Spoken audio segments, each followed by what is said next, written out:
Matapos ang mga anunsyo, Ay! Kuya. Kuya! Mani! Senyalis ni Kuya. Oo, senyales. Feeling ko mag-start na yung big jump. paglipas ng ilang sandali, ipinatawag isa-isa ni Kuya ang housemates at nagsimula ito kay Seth. Meron akong naisipaalam sa'yo. Opo. Nalalapit na ang takdang panahon para maganap ang inyong Big Jump Challenge. Ang Big Jump Challenge ay isang mahirap na task kung saan ang magwawagi ay makakakuha ng pinakaunang slot papunta sa Big Four.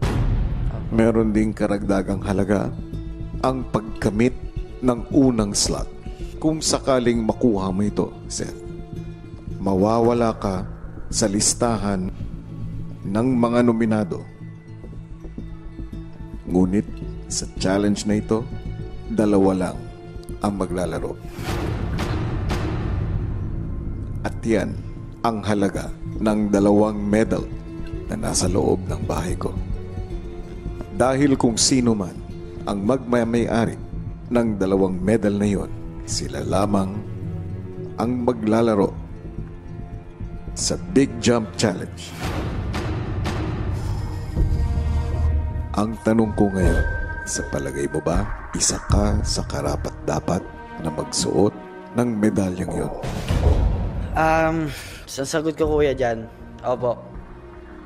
Kasi total, dito na ako sa bahay niyo kuya. E di go lang. Papatunayan ko sa inyo kuya kung hanggang saan pa ulit yung makakaya ko kuya.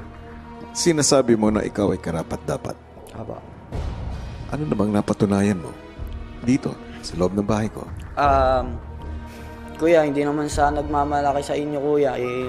Ganun talaga yung makisama na kahit sa labas ng bahay ko ganun talaga po akong tao na palakaibigan.